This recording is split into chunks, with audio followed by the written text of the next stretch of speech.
क्या सितम किया तन का रहा न होश मेरे मन को हर। श्याम सुंदर की जब बंसी बजती, क्यों बजती पता आपको?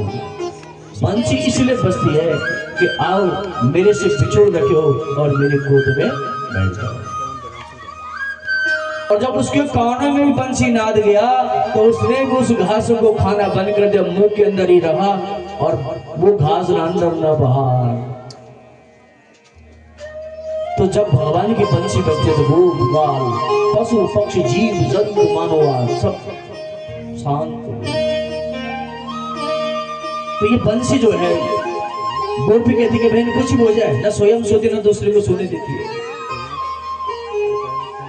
काय मौन तभी रहती है जब कृष्ण से अलग रहती है। तो बंसी का अर्थ है कि भगवान इसलिए बताते कि मेरे से बिछोड़ रखो।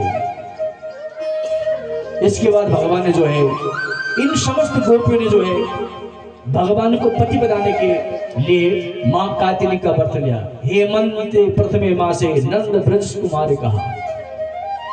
इनको लगा कि अब पति रूप में प्राप्त हो तो मां भगवती के पास गई। इसलिए मां की आराधना क्या करो, मां जल्दी प्रसन्न होती है। अगर पिता से कोई काम करना हो तो पहले मां से ही मांगा जाता है। इसलिए मां के पास बैठा करो और अपने आप को बोलो मां बस तेरा हूं, मेरी रक्षा कर मां। जब मां के सामने बोलो कि मां मेरी रक्षा कर, मेरी रक्षा कर।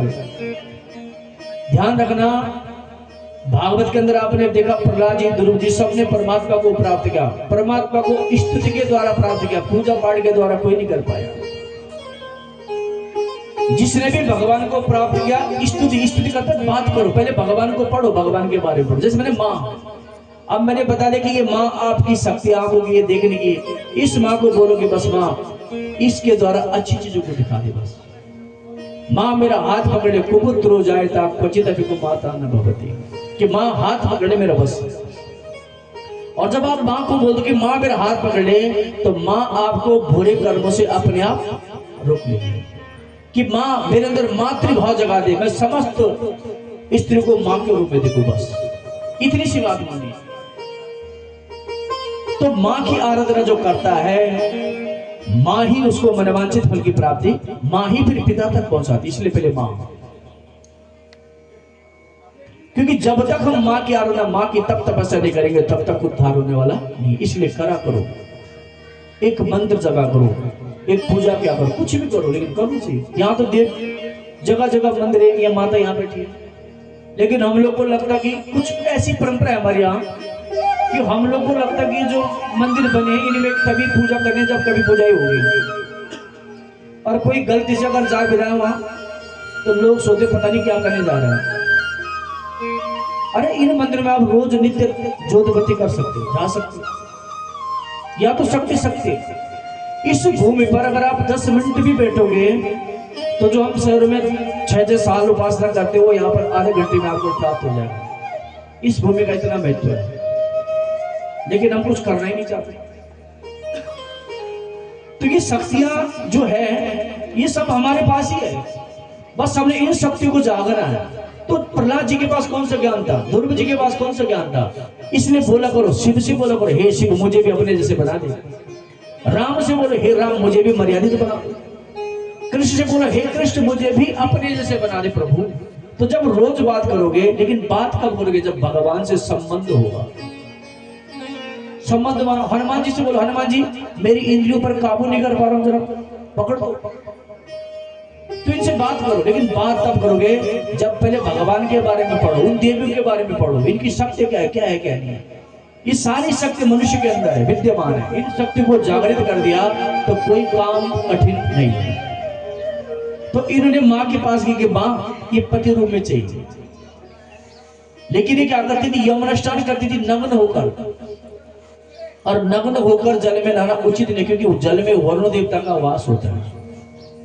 तो ये जब नग्न नहाती थी भगवान को पता चला, भगवान ने जो इनके कपड़े उठा दिए, पेड़ पर चढ़ गए। इनका स्नान पूर्ण हुआ, देखा कपड़े नहीं है, अपने अंगों को ढकने लगे। जब अपने अंगों को ढकने लगे तो भगवान ने ऊपर से कपड़े दिखाए कि आ जाओ।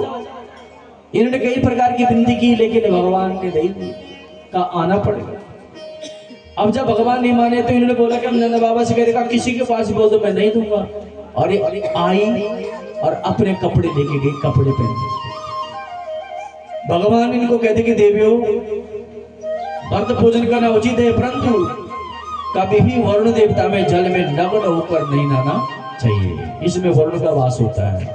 ये माँ के पास गई और माँ भगवती की स्तुति करती है कि कात्यायनी महामाये महायोगिनीश्वरी नंद गोप सुतम देवी पति में कुरुते नमः। इस मंत्र का जाप यदि कोई किसी बेटी की शादी ना हो रही हो, इसका जाप करे तो उसको सुंदर पति मिलता है जिसके अंदर धर्म की प्रवृत्ति होती है। तो माँ ने इन पर कृपा करी। सुखदेव जी के इस प्रकार भगवान एक दिन नंद भवन में विराजमान है और आज नंद बाबा किसी पूजन की तैयारी करने के लिए पूजा की तैयारी करते हैं इंद्र की। तो पूजन सामग्री व्यवस्थित करते हैं। भगवान पितत्रेवा बलदेव सहिता। तो भगवान कृष्ण बलराम ने जब देखा पिता को पूजन की तैयारी करते हो तो पूछा पिताजी किसकी पूजा करो, क्या करना चाहते हो?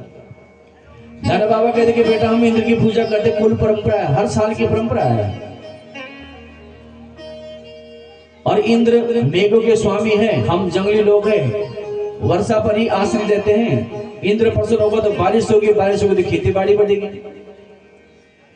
भगवान बोले पिताजी कि कर्मणं जायते जंतु कर्मणेव विलीयते सुखम दुखम भयम क्षेमम कर्मणं वामे पक्षते।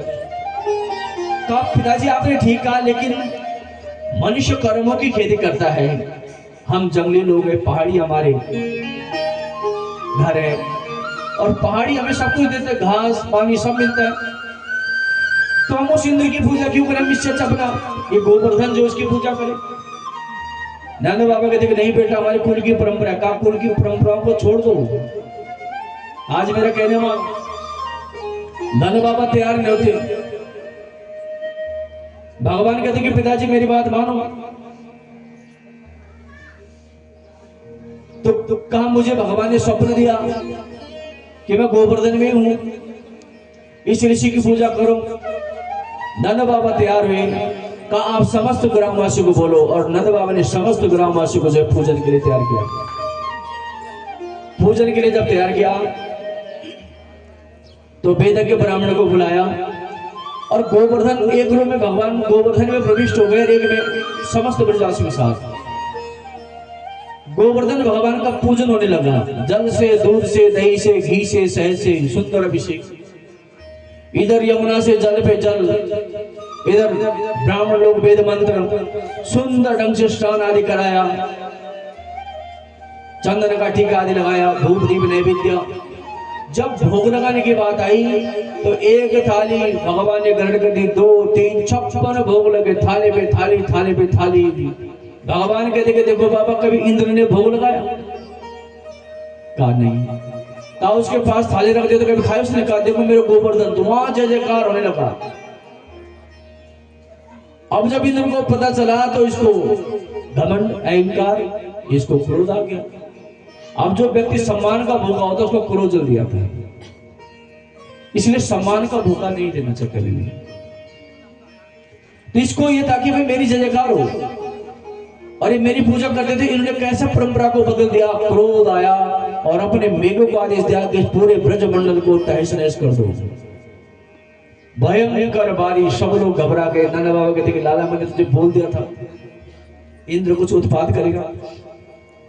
भगवान कहते कि पिताजी चिंता मत करो, भगवान ने मुझे बोला था कि बारिश होगी तो इसको अपने ऊपर उठा लेना उंगली पर। तो कहा लाला उठा जल्दी जल्दी। और देखते देखते भगवान ने जो है पर्वत को अपनी छोटी उंगली पर उठा दिया। बोलो गोवर्धनधारी भगवान।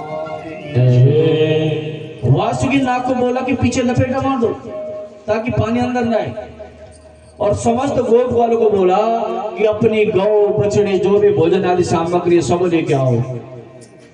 और सब गोप वालों ने भी डंडा, माँ यशोदा कहती कि देखो मेरे लाला ने अकेला अकेला उठा रखा है, किसी ने छाता, किसी ने डंडा, किसी ने हाथ। तो सबको लगा कि यशोदा बोले कि मेरे लाला ने अकेला अकेला पकड़ा, इसलिए यशोदा कहती कि गोपाल अन्य जो कहते कि लाला कुछ दे तो हाथ डाले हम पकड़ लेंगे।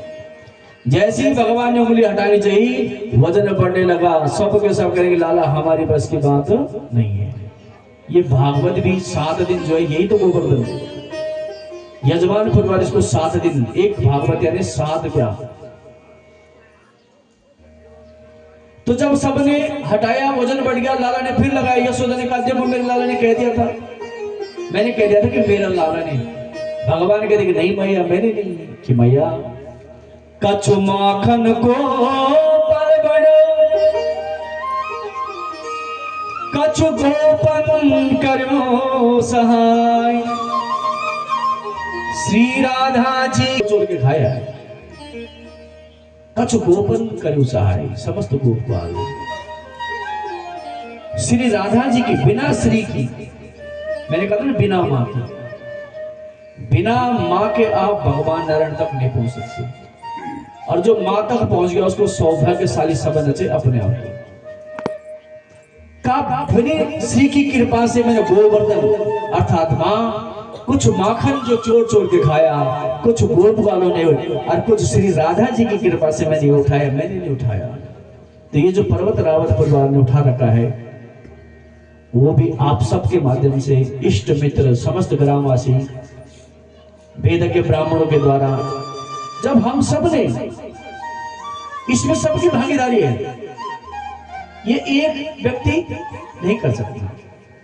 इसमें श्रोताओं का भी रोल है, मेहमानों का रोल है, जिन्होंने टेंट की व्यवस्था, साउंड की व्यवस्था, ब्राह्मण देवताओं ने सबने जब इकट्ठा होकर, देखो कोई भी कार्य सफलता पूर्वकता पूर्ण होता है जब सबकी शक्तियां, अभी मैंने कहा था कि आंखों की शक्ति, ये शक्ति, अब इसी शक्ति को मैं थोड़ा विस्तार करूं तो सबकी शक्ति मिल जाए तो कार्य सुंदर हो जाता है।